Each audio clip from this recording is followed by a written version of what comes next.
All right, let's start with a question before we jump in on this. What's the first thing you do when you start your day? You get up in the morning. Put my contacts in. Oh, that's it. that's been my routine ever since I think I was like 11 years old. I can't do anything else. I can't do anything else without putting my contacts in. So it's not even brush your teeth, because shouldn't it be the Huberman? My contacts, you go out and you brush my teeth. Yeah, aren't you supposed to get like sunlight for 10 minutes? The first thing, the Huberman. Gary Huberman. Okay, so aside from that, I don't think I really have a day. I mean, I think I'm pretty stereotypical in the sense that I will probably look at my phone, but I don't stay on my phone. It's like a quick. It could be like a 1 minute type thing. So if you're talking about aside from that, I don't think I really honestly have a great routeen. What time are you getting up in the morning? 5:30 if I'm going to go to the gym before work. Weekends, I'd say 5:45, 6. It probably doesn't last much longer than that.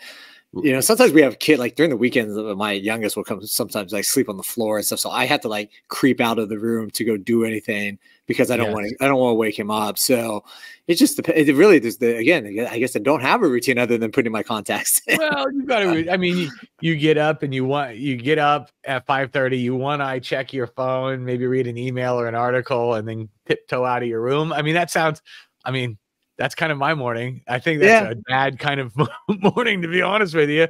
Yeah. But, try not. There's no like routine like these days. I think where you used to like get a cup of coffee, sit at the table, and read the newspaper. That's long gone. No. I think that used to be a routine for so many before. No, I would say like my daily routine changes. A lot of my days, like if I'm going to the gym, I'm up early and trying not to wake anybody up. I really try and protect my Sundays. I like to have Sunday being really, really, get up, have a cup of coffee, read the paper, maybe watch the news in the morning a little bit. Then we'll go to church and grab some breakfast and just really keep my Sundays low key and really, really tight. So I feel like I'm getting a good start to the week. That's if we're talking routine. I would actually say that's probably most of our Sundays. Yeah, it's going to be a lot slower than Saturdays are going to be. Yeah, by the time you hit 4 o'clock, it's like the play dates are over and bath. Yes. You got to do all the stuff because it's as much as a start to the kids' day or week as it is ours. But that's all about to change in like 2 weeks. Yes. Then it's summertime, and it's all just turns to chaos. Oh, so I will add this though. So you asked about morning routines, and then combine that with summer. So the interesting thing for me is that I drop off the kids for school during the school year, and obviously during the summer I don't. So my routine actually changes pretty drastically during the summer because I can come in here. Like I tend to get ready and then I kind of just loaf around like until I have to take the kids to school. Yep. And now it's like in the summer, I prefer it because I could just get ready, wake up, get ready, and go to work early. Yep. So it's actually a little bit different routine for me. It's good. Which is nice. I prefer it. Yeah, that's good. Eases up a little bit. All right. Well, market's doing pretty well. You ready to dig in? Yes. All right, let's get started. Okay. Welcome back to the Casual Friday podcast, Casual Friday Financial Insights podcast. I don't get it right. I think I get it right about 5% of the time. Either way, we're back again. I'm Brian Ullman, financial advisor with Ford Financial Group, joined by Ryan Louie, also financial advisor here at Ford Financial Group. And every other week, we talk markets, we talk charts, and we talk about Ryan's playlists or what time he gets up in the morning or things like that. So if you are listening and you're interested in hearing us and not missing episodes, I'd say if you're watching us on YouTube, subscribe to our YouTube channel where you will get this along with other videos that we have. So for example, we haven't made it public yet, but we did have a client event with the mayor who gave a fantastic presentation. We touched on this last week when we did this. Some other nuggets on our YouTube page that I think you might find interesting. We'll also post this on Ford Financial Group's LinkedIn, and then of course subscribe on wherever you listen to podcasts. So Apple Podcasts, Spotify, and the rest. We have links in the description as well, so you can check those out. But what we usually do is start with charts. right? And so let's take a look. We're kind of recording midweek in the third week of May. The first week was like a half, whatever. We're in the 20. It's the 21st of May, and we're taking a look at what's going on here. Let me make sure that we're not getting any calls.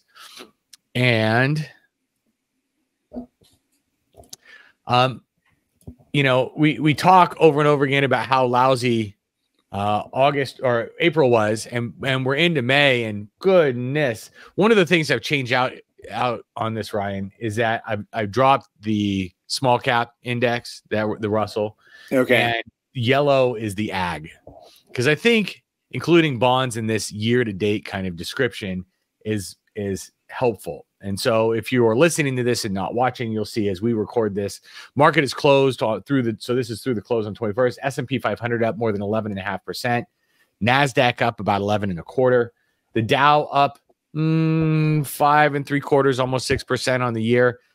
The aggregate bond index down almost 1.25% still this year. Just cannot get back to break even. It's going to although it is coming up in May. So generally speaking, I mean, if we can kind of close out the month where we are right here, people will see a nice bounce in their statements, because both the bonds and the stocks moved up in May. I had some clients call, or clients that I had meetings with, that definitely brought up their April statement. And not that April was horrific by any means, but you know, it was a down month after having 5 prior months up. And so people mention it, and thank goodness that a lot of my conversations were already in the middle of May, and the markets already had started to come back, so you could kind of tell them, yes, April was bad, but so far in May things have popped up nicely. Sure. Yeah, and here we're just looking at May right here. S&P up 5 3/4, 5.5 for the Dow. Noteworthy here since we last recorded is the Dow hit 40,000. It's below that, of course, as of today's close. But I don't know. What do you think? 40,000 a meaningful number?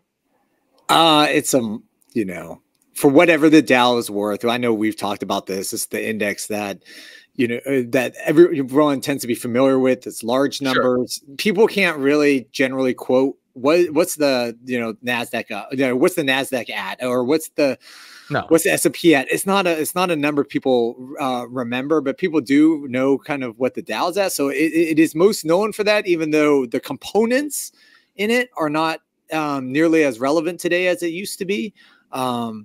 It is, still one of the 3 indices that are used in the media, on a daily basis. So it is relevant in the sense that, whenever it makes that 10,000 mark, it's going to make headlines. Yep. And the question is, okay, it's 40,000. Well, why? Why is it? Because we have, if you listen to both candidates running for president, or if you listen to pundits, bad news sells. If it bleeds, it leads. Why are things so bad? Things have been terrible. Interest rates, inflation.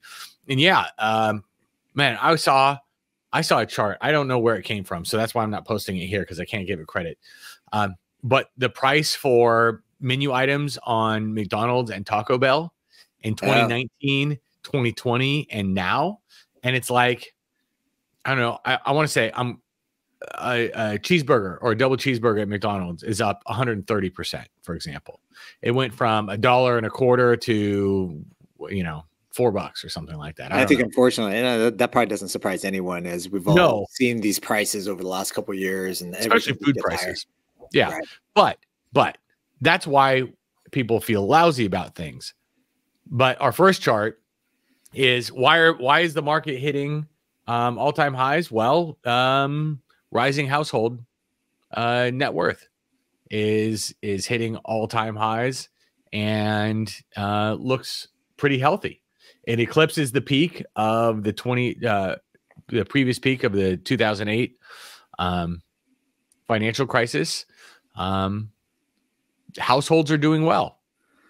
Yeah, I mean, we went through that period where interest rates were the concern, and all the markets were going down, and now I think you're seeing just the opposite of that, which is all the markets are going up. I mean, you're talking commodities are up, obviously the stock market's up, bonds, they're a little more shaky, but even crypto, crypto's up, real estate's up. Like it feels like everything this year is heading in the same direction, which is up. And if that means you own any of this stuff, your net worth is going up as well. Well, it's the wealth effect, right? Yeah. Isn't that what it's called? Where, if you go to the grocery store and you go to buy a pound of bacon, you look at it and you're like, oh my God, can you believe the price of bacon? Or eggs, when we had the bird flu thing going around the same time, everybody's like, oh, can you believe a carton of eggs is $9? And they say, wow. And then they put it in their cart and go check out anyway. Right. There is this feeling. You look at your bank account, or people looking, not everybody, but there are plenty of people who look at their bank accounts or look at the value of their house, because you can do that now on Zillow, for example, and say, oh man, yeah, things are more expensive, but we're doing okay. We're still going to take that vacation, or we're still going to do. Yeah, I think a lot of this is just vocally we're complaining, but in terms of what we're doing, we continue to do what we continue to do, even though the prices are higher. Yeah. Now on the flip side of this, also, consumer debt, household net worth is up, but so is consumer debt. Now this is consumer debt, excluding housing. And so you take a look here, and consumer balance sheets have grown in aggregate, which can add to some stress. Credit card balance is higher, but a lot of this, auto loans, student loans, I think maybe showing a little bit of stress. Well, these are the things that you would make for the counter argument of the economy doing well, which is, maybe does this show that signs are happening that will weaken the economy if debt goes too high, or as there's more delinquency, right? Credit card delinquencies are on the rise. Mortgages being behind or delinquent are on the rise. So those types of things can be looked at to see maybe an economy starting to turn potentially the other way. Yeah, absolutely. And I think interesting here is that student loans and auto loan balances have increased at the highest rate since 2003. So price your cars. There was an Wall Street Journal article that was saying that, people are choosing to hold on to their cars longer. I don't know if that jives with exactly what these numbers are. But I think also interesting here is that over the past 20 years, total non-mortgage consumer debt has more than doubled. That's pretty wild. So yes, some people are wealthier. You get the wealth effect, but servicing lots and lots of debt, servicing more student loans, and a larger percentage even of debt as student loans. Yeah, I guess, for us, maybe in this field, you can't be totally surprised by that, because when we talk about inflation, not even the inflation that we dealt with the last few years, I think as financial advisors, we kind of know that there's certain categories that have higher inflation rates than what we generally use as the overall economic number. And so say over the, pre-COVID, we used to use a 2% inflation rate. We knew that medical expenses, those types of things grew at a faster inflation rate. We knew that student loan, college expenses grew at a faster inflation rate on a yearly basis. So as college gets more expensive, people's loans are going to be more expensive. You're going to have to take out more. Yeah, there's a little bit of a chicken and egg thing going on. I think, when you have the federal government subsidizing loans, so the kids can just borrow as much as they need to go to school. And then the colleges know, colleges know that they can charge essentially whatever they want, because the kids are just going to have to pay it, because they go to college. It's so important. They go to college, and the student loans are subsidized. And so they have this, colleges or universities have a bunch of kids with subsidized loans, and they can just crank up their prices, and the bigger loans get taken out. And they're not using it to pay professors. Their administrations are expanding. I'm on my soapbox now at this point. Well, it is one of those things. Percentage of employees at universities is as much administration as there are educators, and these people are getting paid tons and tons of money, and it's because it's all subsidized by the federal government, subsidizing student loans that pay for all of these things. It seems though that students are getting fed up, And, you know, it's pretty clear the utility that colleges have, or a college degree still has, right? Oh yeah, and I will say this: if you're looking at this chart where the student loans are this bluish gray area, it has leveled out though. It's leveling out versus I would say the prior 30 years prior to 2020. So it's not continuing at the rampant pace that it was the previous 30 plus years. Yeah. Oh, this is 20. This one's 20, like 20 years. Yeah. I don't know. I mean, you still have to have a college degree. You know, your lifetime earnings suggest as much and unemployment rates suggest as much. But, you know, I think some of these kids are getting wise and realizing that they're not having to pay, you know, for a full freight 4 years private college, and you can go to a state school and still get a good education and still get all the benefits of it. I don't know. What we've made these kids deal. I'm not saying we should forgive student loans, right? We just like we shouldn't forgive auto loans for people buying new cars. But I think there's been some inequities here, the way the tuitions have grown and why. And it's because essentially they got this blank check from subsidized student loans. But whatever. Yeah, no, I would agree with that. A lot of things that are subsidized by the government. And well, I mean, it's interesting. I've got a client who sold you know, he's been in sales, pools, solar was a big thing. And he was talking about solar heaters for pools were subsidized, like not subsidized, but there were tax credits and things that you could get. And so what would happen is the prices were really high, but people would still buy it because they got these tax credits. Well, as soon as those tax credits went away, they all stopped buying and the prices came down to where they were without the tax credit, right? And so by having tax credits to encourage this behavior actually really distorted the whole market. And so I think it's that distortion maybe that's going on with universities, but that's not contained in this chart. Maybe we'll do a college tuition one. We've got some of those charts that we can get. Yeah, there's lots of information on that. Absolutely. All right. So our last one is consumer sentiment. And so this is the University of Michigan Consumer Surveys. So there's a little bit of a chicken and the egg thing going on here, where consumer sentiment is an important indicator of which way the economy is doing. So consumers tend to do well when the economy and markets are doing well, and vice versa. And this shows that consumer sentiment is, I would argue, moving in the right direction. Wouldn't you? Yeah, I would say a couple of things, like where we are, generally speaking. Yeah, it's been an uptrend since probably, I'm going to say, around 2021. You know, the end of the COVID, things started to obviously move back upwards. We are still below though the average sentiment. So if you know, these are basically surveys, right? They're asking questions to individuals, and then they tally these up to be able to make this kind of scoring system.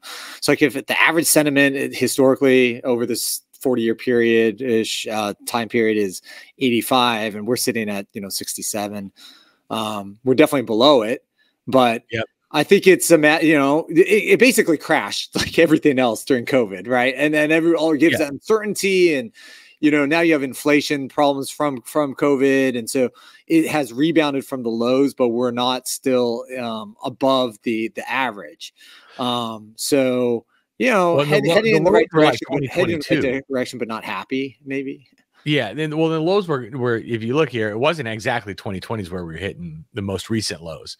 Right? It was 2022. The market is tanking. Market tanked in 2022. Interest rates are spiking. Like suddenly we're getting this dose of like expensive credit that we haven't had in a decade and a half. Inflation's rampant. The carton of eggs that I was talking about was, instead of $3, was $9. I mean, inflation weighs on sentiment, but I think this as much shows as anything is people are getting used to having higher financing rates for a mortgage or a car or whatever it is.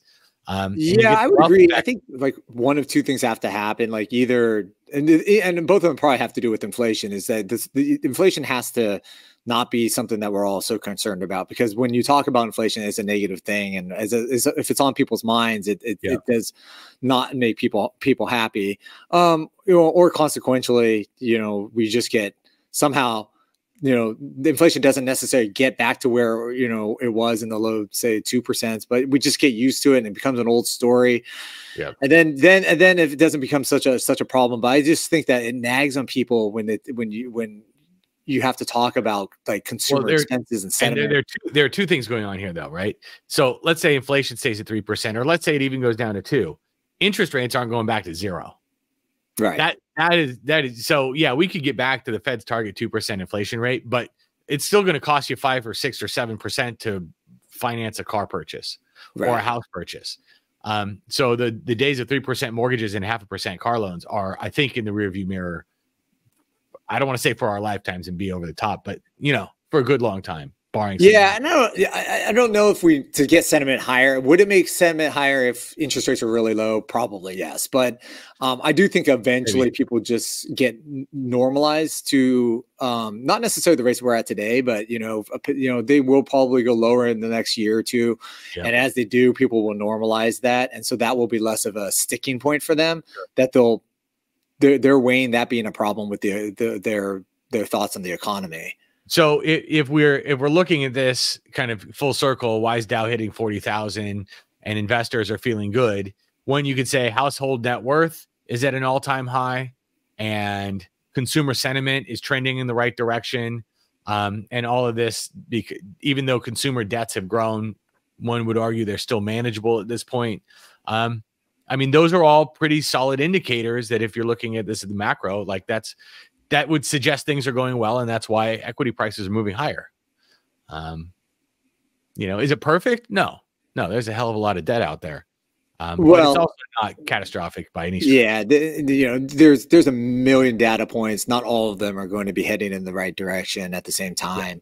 And so you take some of these, and this consumer sentiment you can't use particularly to totally hang your hat make a decision on the market and what's going to happen in the next 6 or 12 months. It's just one of many data pieces to look at to get an idea of what's going on. Yeah, and at this point, this is where I would be contrarian and be like, yeah, markets have been ripping 6 out of the last 7 months. Where all systems go, despite an election year that usually weighs on things, and summertime usually is weak. We have a correction every year. Right. We have a 10% correction almost every single year. We've had 5% correction so far this year. We've had fewer 2% moves than average on a year, either up or down. Like, hold on, everybody. It's going to get bumpy at some point. So This has been great. We appreciate what's going on. We don't take it for granted and say, there's just going to be a point where you have to buckle up. And it hasn't come yet, but it's going to come. Why? I don't know. Could be election, could be geopolitics. I don't know. But markets go down. Get ready. It will find its own reason when the time comes, right? Absolutely. Sometimes the market, when it goes down, it's just looking for any reason, and then it might not even be all that pertinent to anything, but other than the market wants to go down at that time.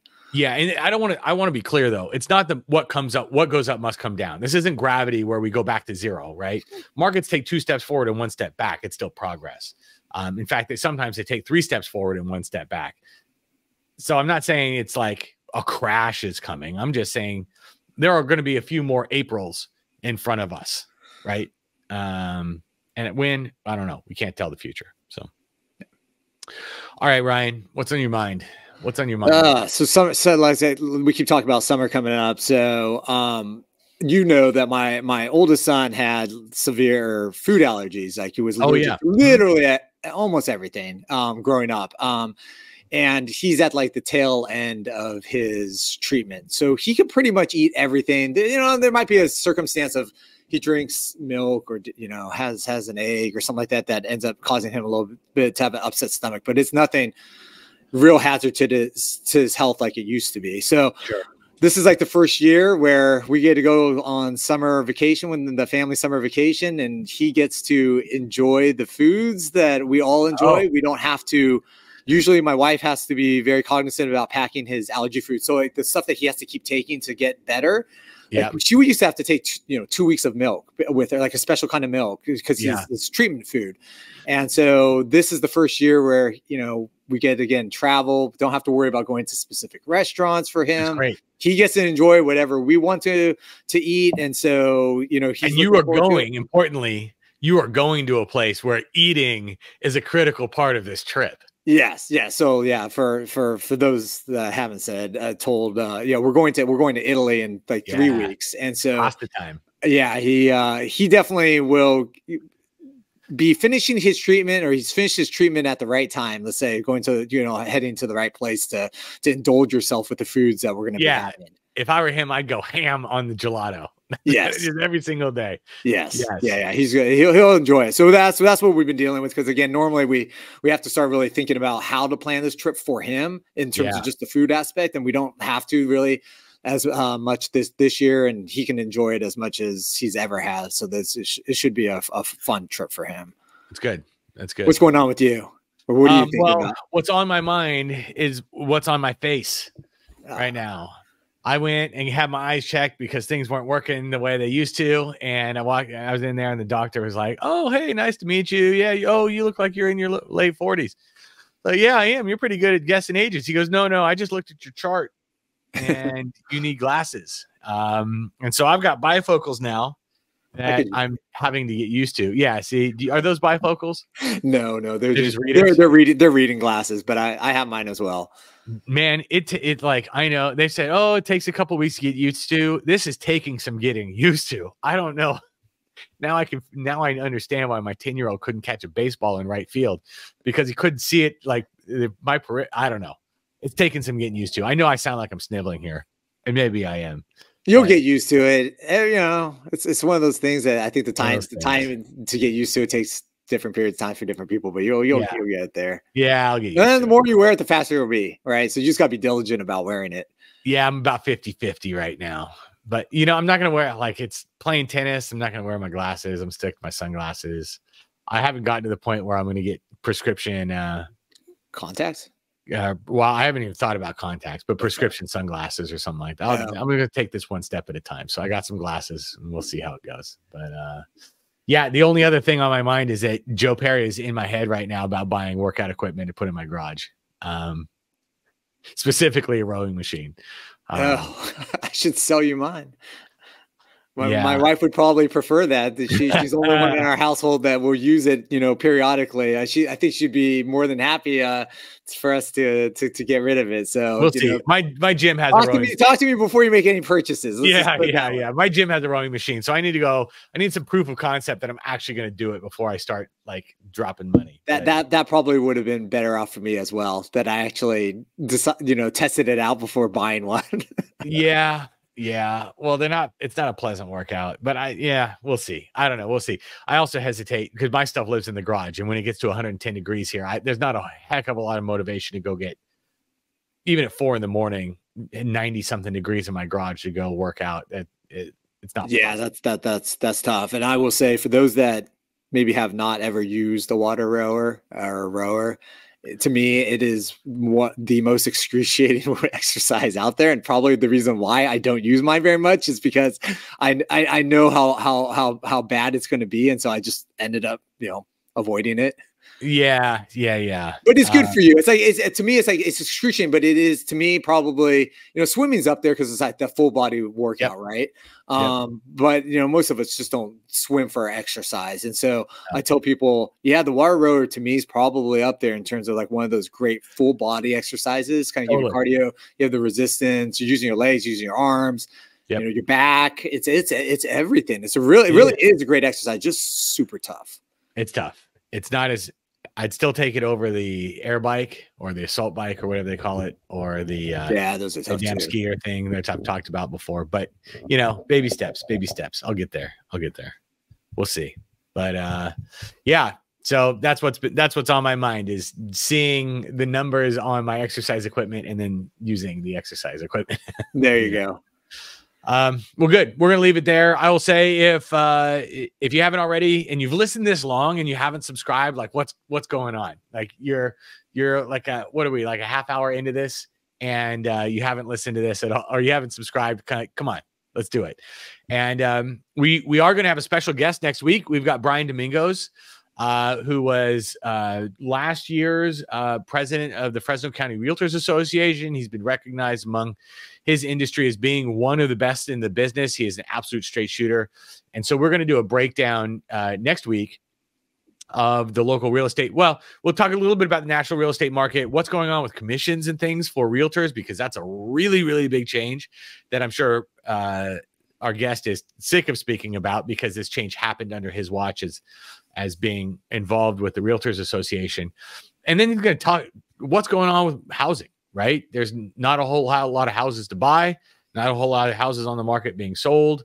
When's this logjam going to relent? I'm very curious to get his take because he's been doing this a long time. He's a real expert in the field. Yeah, I actually think that'll be a great update for clients as well, because you know, I definitely have some clients that could be on the fence in terms of like what to do with real estate, and so having some insight from someone that knows what's, you know, or at least has a good idea of what's happening currently and probably a little bit into the future can help people make some decisions. Yeah, I think a lot of our clients, you know, a lot of people listening to this own their house. And if you own real estate, you're probably curious about what's going on right now with real estate because it's wacky. It's like really wacky, historically wacky. So Brian's going to shed some light on that. I'm excited to have him on, that he's agreed to do this. So that is yet another reason either to subscribe to YouTube channel, subscribe where you're listening to the podcast so you don't miss this in the future. So Ryan, we'll leave it there. All right. I'll catch you in the next one. See you next time.